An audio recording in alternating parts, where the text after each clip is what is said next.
제목으로 같이 하나님의 말씀 나누도록 하겠습니다. 우리가 다음 주에는 이 시간에 여기 없고 저기 양평에 수련회 장소에 있게 돼요. 우리는 수련회를 이렇게 앞두고 나서 많은 준비도 하고 또 기대를 품기도 합니다. 그래서 그 기대 가운데 정말 예배가 뜨거웠으면 좋겠다, 찬양이 뜨거웠으면 좋겠다, 기도를 뜨겁게 했으면 좋겠다, 예수님의 사랑을 다시 마음속 깊이 알 수 있는 그런 시간이 되었으면 좋겠다, 또 식어가고 또한 퍽퍽한 내 삶에 하나님의 은혜가 단비처럼 내렸으면 좋겠다라는 그런 마음을 품고 기대하곤 합니다. 우리가 그렇게 기대하는 이유가 뭐냐면 그런 경험들을 한 번씩은 다 해봤기 때문에 그렇습니다. 근데 이러한 기대 자체가 잘못된 것은 아니에요. 바람직하다고 볼 수 있습니다. 하나님을 향한 갈급함, 그리고 또 그런 은혜를 사모하는 거룩한 열망은 너무나도 귀한 마음이에요. 그러나 우리가 항상 경험했듯이 뭐가 있습니까? 수련회를 갔다 오면 이전의 모습으로 돌아가는 모습이 굉장히 뭔가 고무줄처럼 보인다는 것이에요. 받은 은혜가 며칠이 지나면은 식어버립니다. 그래도 그럼에도 불구하고 이런 수련회가 있기 때문에 그 은혜를 다시금 또 소망할 수 있는 거예요.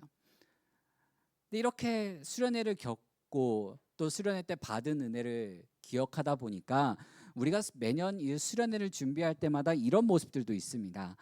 더 좋은 말씀이 있었으면 좋겠다, 더 좋은 찬양이 있었으면 좋겠다, 더 좋은 프로그램들이 있었으면 좋겠다, 더 감동적인 그런 분위기와 모임이 됐으면 좋겠다, 뭔가 좀 더 특별한 체험이 필요하다라고 생각하게 돼요. 요즘에는 이게 점점 더 과열되는 것 같아요. 많은 찬양팀들의 찬양 집회들을 보기만 하더라도 뭔가 점점 더 화려해지는 것 같고요. 뭔가 점점 더 세련되어 가려고 하는 그런 모습들이 보여집니다. 물론 그런 거를 통해서 복음이 전파되고 하나님의 은혜를 나눌 수 있으면 너무나도 좋겠지만 그게 과연 주객이 전도되진 않는가 항상 주의해서 봐야 된다라는 거예요. 분명 우리는 예배를 위해서 할 수 있는 모든 것을 다 해야 합니다. 그러나 그것을 준비하고 또 예배를 준비함에 있어서 주객이 전도되어서는 안 된다는 것이죠. 그러면 우리가 이렇게 수련회를 바라보고 또 예배를 준비하고 찬양을 준비할 때 이 주객이 전도되지 않고 정말 하나님을 향한 올바른 마음으로 준비하고자 하지만 우리 삶 속에 그렇게 여유가 많진 않아요. 그래서 때로는 그런 마음으로 말미암아 뜨거움이 식어가기도 합니다. 그러면 우리에게 과연 자극이 부족하기 때문에 뜨거움이 없는 것일까요? 뭔가 감정산을 간드러지게 건드려서 더 강한 감정을 느끼게 해야지만 우리의 믿음이 성장한 것일까요? 은혜를 더 받은 것일까요? 이런 면에서 봤을 때 오늘 우리가 읽은 말씀 속에 사도 바울이 전하고 편지를 쓴 이 고린도 교회는 지식이 부족하지도 않았습니다. 정말 많은 지성인들이 모여있는 도시였어요. 그리고 문화적으로 뒤처진 도시도 아니었습니다. 굉장히 세련된 도시였어요. 말의 은사와 영적인 은사도 정말 풍성했던 교회였습니다. 그러나 이 모든 것이 교회를 성숙하게 만들진 못했어요. 오히려 더 많은 문제를 일으켰던 교회 중 하나가 바로 고린도 교회였습니다. 오죽했으면 사도 바울이 고린도 전서와 고린도 후서를 쓰면서도 이 서신서를 보낸 수많은 교회들 중에 가장 길게 기록한 교회들 중에 하나예요. 왜요? 그만큼 문제가 많았기 때문에 그래요. 그만큼 고린도 교회를 향한 사도 바울의 마음도 각별했던 것이죠. 근데 이렇게 많은 은사와 능력도 있고 풍성했던 그런 교회가 왜 문제가 많았냐? 그 안에서 비교하고 자랑하고 분열했기 때문에 그렇습니다. 오늘 본문 말씀에 뜨거움이라는 이 단어는 등장하지 않습니다. 하지만 사도 바울은 사람의 마음이 어떻게 하나님의 지혜를 알고 무엇이 그 사람을 판단하고 새롭게 하며 누가 그리스도의 마음을 갖게 하는지를 설명하고 있습니다. 바울의 대답은 조금 더 노력하라가 아니에요. 조금 더 공부하라가 아닙니다. 조금 더 연구하라가 아닙니다. 오직 하나님의 성령으로 이것을 우리에게 보이셨으니 라고 말하며 참된 영적 뜨거움은 인간 안에서 나오는 것이 아니라 바로 성령께서 십자가에 못 박히신 그리스도를 밝히 보이실 때, 성령으로 말미암아 그 예수 그리스도를 보기 시작할 때 그 뜨거움이 생겨난다라고 말하고 있습니다. 여러분들이 신앙생활 가운데 가지고 있는 이 거룩한 열망, 하나님을 향한 갈급함은 어디에서 오고 있습니까? 우리는 그 시작점을 한번 잘 살펴봐야 돼요. 참된 뜨거움은 더 많은 정보나 더 강한 자극이나 뭔가 더 똑똑한 지혜와 지식에서 시작되지 않나요?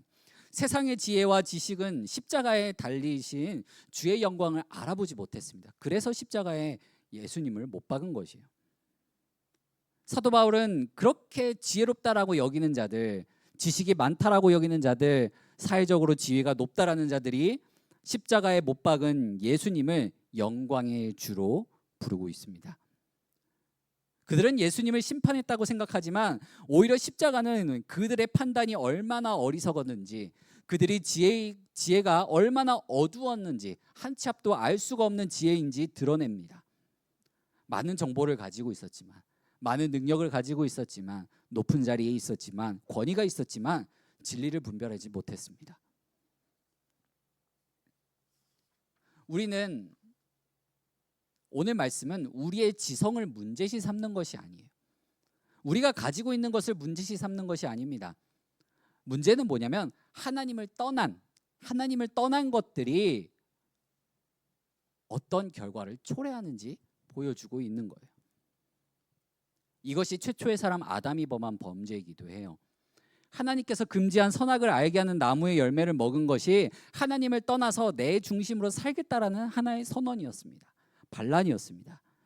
이는 하나님의 말씀을 들으면서도 그 하나님의 말씀을 판단한 것입니다. 과연 하나님의 말씀대로 살아가는 것이 나에게 좋은 것일까라는 판단 속에 선악을 알게 하는 나무의 열매를 먹은 것이에요. 여기서 우리는 말씀을 들어도 이 말씀이 내 생각과 맞는가? 이 말씀이 시대에 뒤처진 그런 옛날의 고리타분한 고대 시대의 이야기는 아닐까? 이 말씀이 내 마음을 충족시키는가? 이 말씀이 내 마음 가운데 불안한 요소들을 해결해 주고 있는가? 뭔가 내가 갖고 있던 그 고민들을 합리화시켜 주는가? 내 감정을 움직이는가? 내가 원하는 답을 주는가? 내가 목표로 하는 것에 도움을 주는 말씀인가? 그 기준으로 말씀을 바라보게 되고 십자가를 바라보게 되고 그 십자가에 달리신 예수님을 바라보게 돼요. 최근에 어떤 한 청년과 얘기를 나누게 되는 게, 우리 교회 청년은 아니에요. 어떤 한 청년과 얘기를 나누게 된 기회가 있었는데, 그 청년이 얘기하는 바가 그거예요. 혼전 순결을 내가 지켜야 되느냐, 교회에서는 이걸 왜 금지하는가에 대해 질문이 있었습니다. 성경적으로 이렇게 얘기를 하는데 납득을 못해요. 결국에 그 청년이 원한 대답은 뭐예요? 자기가 그것을 어겨도 되는 성경적인 그 근거를 갖고 싶었던 거예요. 그와 비슷한 질문들이 여러 가지가 있습니다. 술의 문제도 마찬가지예요. 담배에 대한 문제도 마찬가지예요. 술에 대한 문제를 묻는 것도 뭡니까? 내가 술을 마셔도 되는 그 정당성을 말씀을 통하여 얻기 위함이에요. 성경은 술을 먹지 말라라고 하는 거예요. 술에 취하지 말라라고 해요. 그러니까 먹어도 되는 거 아니냐 하는데 여러분들 그거 오만한 생각입니다. 담배에 대한 이야기가 없으니 내가 담배를 펴도 괜찮지 않겠냐? 하지만 하나님은 뭐라고 말씀하시니까 우리가 성령이 거하는 거룩한 성전이라고 말씀하세요. 이렇듯 우리는 계속해서 말씀을 듣고 말씀을 읽고 신앙생활을 하면서도 그 말씀을 내 기준에 또 내 마음을 시원케 하는데 정당한 근거로 삼으려고 한다는 것입니다. 그러나 하나님은 바로 그 십자가가 자기 백성을 구원하는 지혜이다. 어두운 세상을 비추는 빛이다라고 말씀하십니다. 무력해가지고 달린 십자가가 아닙니다. 아는 바가 없어서 걸어간 십자가의 길이 아닙니다. 능력이 없어 당한 고난이 아닙니다. 영광의 주께서 가장 낮은 자리로 내려오셔서 하나님을 향한 하나님의 뜻에 대한 그 순종을 침묵하며 보여주셨습니다. 행하신 순종입니다. 구원으로 가는 유일한 길임을 알려주시기 위해 걸어가신 길이었습니다. 우리를 죄에서 구원한 능력의 십자가입니다. 이 모든 것이 하나님의 은혜였습니다. 십자가는 우리의 자랑을 무너뜨리고요, 하나님의 은혜만을 남겨놓고 그 은혜만을 바라보고 그 은혜만을 붙들도록 말씀하고 있습니다. 오늘날 우리는 역사상 가장 많은 신앙 정보의 시대를 누리며 살아가고 있어요. 뭐 인스타든 유튜브든 뭐만 넘겨도 쉽게 우리는 말씀에 대한 얘기들, 신앙에 대한 얘기들, 간증에 대한 얘기들을 쉽게 접할 수가 있습니다. 찬양팀도 너무나도 많이 있죠. 집회도 다양해요. 각각 찬양팀마다 가지고 있는 특색도 있어요. 근데 그 가운데 과연 우리는 얼마나 예배와 하나님을 중심으로 생각하고 있는지 돌아봐야 된다라는 거예요. 설교 영상은 넘쳐나지만 어떻게 하면 설교 영상을 더 많은 사람들이 보게 만들 수 있을까? 그 방법에 몰두되어 있곤 합니다. 각 찬양팀마다 색깔도 다르다고 해요. 근데 어떻게 하면 더 많은 사람들이 여기에 함께하게 할 수 있을까? 그 고민을 하기도 합니다. 그 외에도 우리는 너무나도 넘쳐흐르는 이 신앙의 홍수, 신앙의 정보 시대에 살아가고 있습니다. 그러나 그런 많은 것들을 접하는 것과 내가 말씀대로 삶을 살아내는 것은 다른 문제라는 거예요. 많은 정보를 가지고 있어도 말씀 앞에 내가 내 자신을 내려놓지 않으면 고린도 교회 성도들처럼 지식을 가지고 평가하게 됩니다. 비교하게 돼요. 도구로 삼게 돼요. 다시 처음으로 돌아가 봐서 수련회를 우리가 앞두고 이번에는 좀 더 강한 은혜가 있었으면 좋겠다. 기쁨이 있었으면 좋겠다. 눈물을 흘리면 기도했으면 좋겠다. 뭔가 특별한 경험을 했으면 좋겠다. 과연 거기에 우리가 정말로 하나님의 말씀과 하나님의 나라와 그의 뜻의 중심이 있는지, 내가 느끼고자 하는 그 경험이 중심이 있는지 돌아봐야 된다라는 거예요. 수많은 지식과 사람을 감동시키는 그 감정, 그리고 그걸 위한 유익한 프로그램들을 부정할 필요는 없어요. 그것이 나쁘다는 것이 아닙니다. 그러나 우리에게 무엇보다도 필요한 것이 무엇인지 다시 되짚어보자는 거예요. 정말로 우리에게 필요한 것이 무엇인지, 우리가 왜 이 자리에 왜 앉아 있는지, 누구 때문에 이 자리에 나와 있는지 바로 볼 줄 아는 눈이 필요하다라는 거예요. 그렇다면 인간의 눈과 귀와 마음으로 도달할 수 없는 하나님의 지혜를 어떻게 알 수 있을까요? 우리 10절 말씀을 같이 한번 읽어보겠습니다. 오직 하나님이 성령으로 이것을 우리에게 보이셨으니 성령은 모든 것 곧 하나님의 깊은 것까지도 통달하시느니라. 아멘. 참된 뜨거움은 인간이 자기의 감정을 끌어올릴 때 생기는 것이 아니에요. 누군가의 감정선을 건드려 가지고 올라오는 것이 아닙니다. 성령님께서 말씀으로 하나님께서 은혜로 주신 그 십자가의 복음을 밝히 보이시고 또 내 눈을 열어 그 십자가를 보고 그 십자가에 달리신 예수님을 알게 될 때 느끼게 된다라는 거예요. 10절의 주어는 인간이 아니라 하나님이세요. 오직 하나님이 성령으로 이것을 우리에게 보이셨으니 라고 말씀하면서 이 말씀의 구조가 분명합니다. 하나님이 행하시는 일이라는 거예요. 하나님께서 성령을 통하여 자신의 깊은 것, 구원에 대한 계획, 그리고 그 구원에 이르는 지혜를 보이셨다는 말씀입니다. 더 나아가서 성령은 모든 것, 곧 하나님의 깊은 것까지도 통달하신다라는 말씀은 성령께서 모르던 내용을 찾아낸다라는 뜻이 아니에요. 하나님께서 말씀하셨던 것들을 깨달아 알게 한다라는 거예요. 그래서 예수님께서도 제자들에게 뭐라고 말씀하십니까? 내가 성령을 보내줄 터이니 그 성령이 하시는 일이 내가 전한 모든 것을 깨달아 알도록 하신다라는 거예요. 실제로 오순절 성령 강림 사건 이후에 이제 제자들이 예루살렘에서 뿔뿔이 흩어지며 복음을 전파하게 됩니다. 그 전까지 뭐예요? 모여서 기도하기에 힘써요. 이 성령님께서 하시는 것이 하나님께서 은혜로 주신 것을 알게 하세요. 우리 12절 말씀을 같이 한번 읽어보겠습니다. 우리가 세상의 영을 받지 아니하고 오직 하나님으로부터 온 영을 받았으니 이는 우리로 하여금 하나님께서 우리에게 은혜로 주신 것들을 알게 하려 하심이라. 아멘. 12절은 성령을 받은 목적이 분명히 무엇인지 밝히고 있어요. 성령은 지식과 우리가 받은 것이 하나님의 은혜로 주어진 것임을 알게 해요. 성경에 대한 정보들, 구원에 이르는 지식들, 그리고 우리가 삶 가운데 누리고 있는 수많은 것들을 하나님께서 은혜로 주신 것임을 이 성령님이 알게 하신다라는 거예요.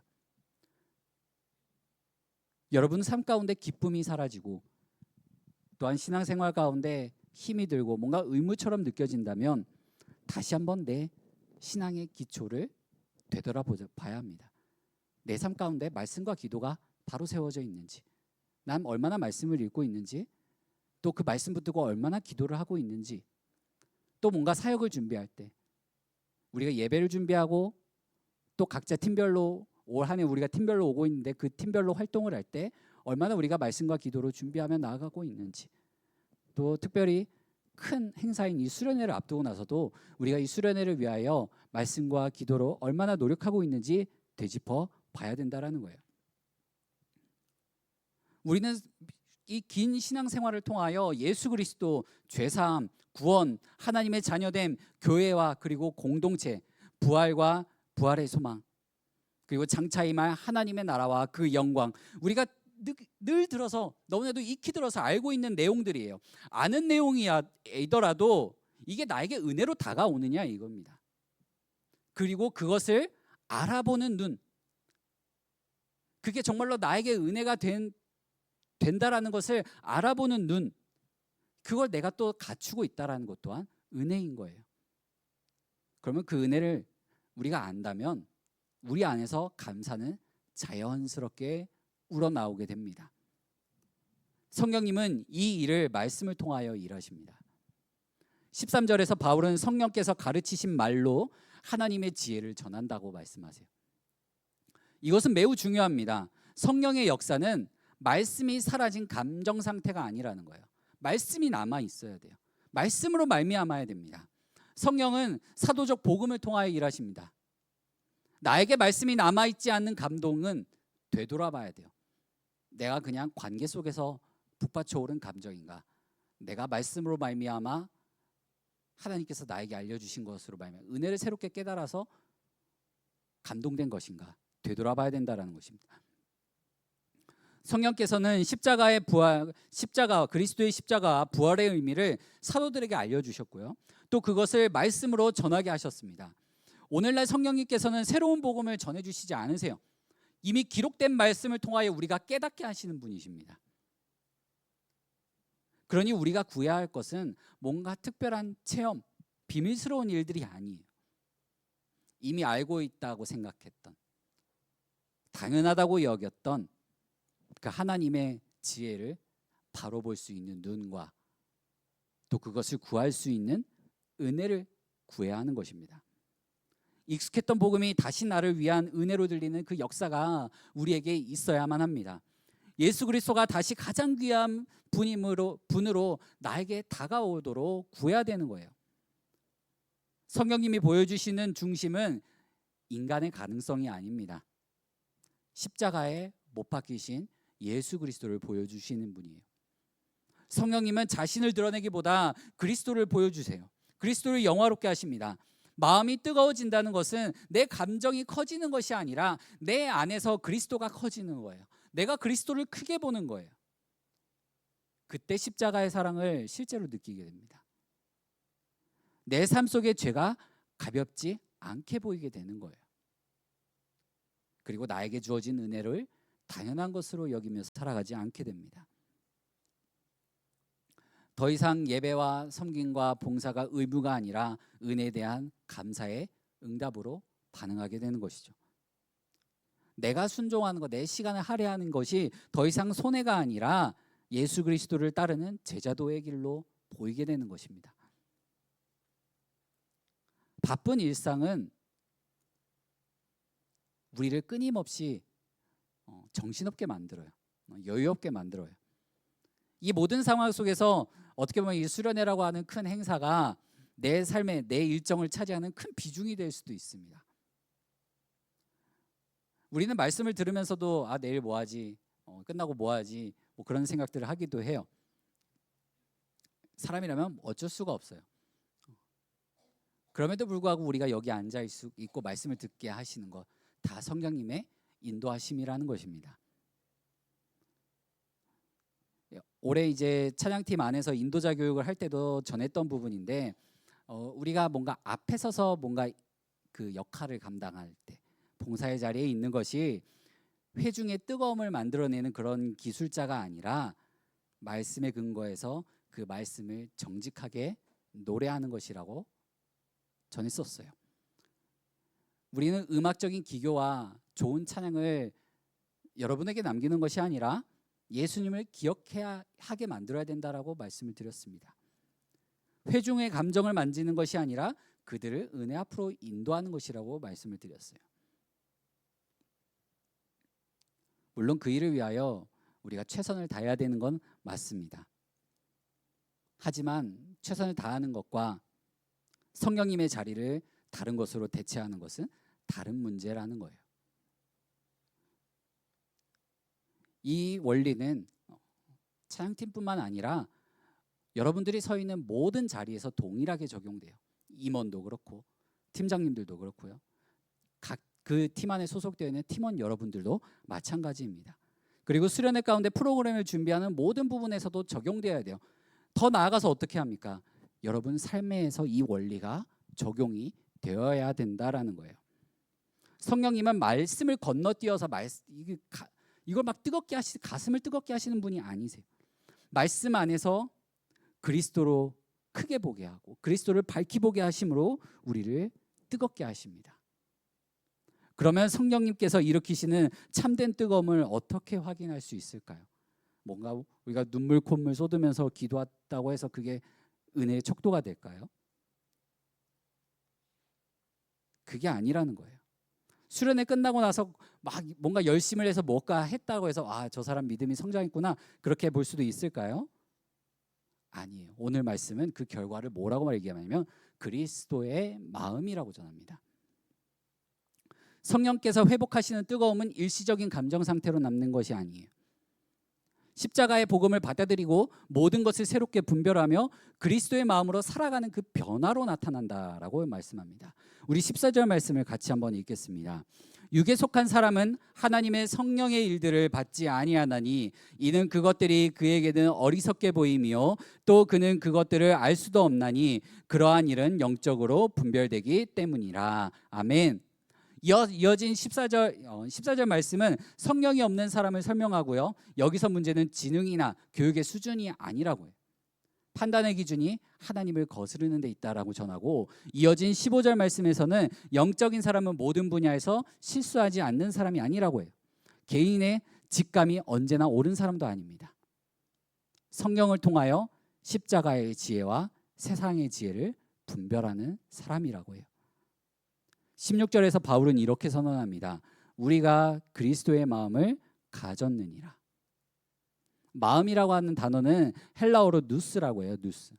생각과 판단의 틀, 무언가를 바라보는 관점과 태도를 뜻합니다. 그리스도의 마음을 가진 사람은 다음과 같이 현실을 바라보게 돼요. 십자가를 실패가 아니라 하나님의 지혜로 바라보게 되고요. 자기 능력보다 하나님의 은혜를 자랑합니다.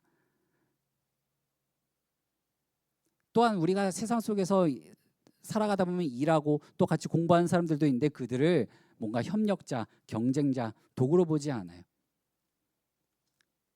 지식과 은사를 뭔가 나를 드러내고 뽐내거나 뭔가 더 화려하게 꾸미는 걸로 생각하지 않습니다. 자신의 권리를 주장하기보다 공동체의 유익을 생각하고 그 공동체의 유익을 통하여 뭘 바라봅니까? 하나님의 나라를 바라보게 됩니다. 여기서 우리라는 단어가 복수 형태예요. 우리라는 단어를 사도 바울은 의도적으로 사용했습니다. 여기서 중요한 의미를 갖는데 그리스도의 마음은 개인의 감정이나 개인의 생각에만 머물지 않고요. 그리스도의 마음은 공동체가 함께 품는 마음이라는 거예요. 그래서 우리가 이렇게 한 공동체로 묶였으면 그리스도의 마음을 서로 나눠야 돼요.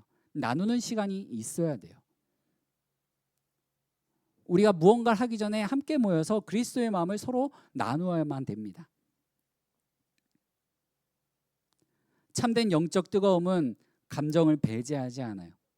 눈물도 기쁨도 감동도 모두 성령의 역사 속에 일어날 수 있는 일이에요. 충분히 일어날 수 있는 일입니다. 하지만 그게 성령의 역사를 판단하는 절대적인 기준은 아니라는 거예요. 회복된 이 뜨거움은요, 말씀을 다시 읽고 싶어집니다. 말씀을 가까이 하고 싶어해요. 참된 뜨거움은요, 내가 그 말씀 붙들고 기도의 자리로 나아가고 싶어요. 노는 것보다, 쉬는 것보다 말씀 읽는 것, 기도의 자리로 나아가는 것을 소망하게 된다라는 것입니다. 그리고 그 안에서 나의 잘못된 모습을 바라보고 하나님 앞에 고백하는 그 모습이 더 많아지게 된다라는 거예요. 예배와 섬김을 은혜에 대한 응답으로 드리게 됩니다.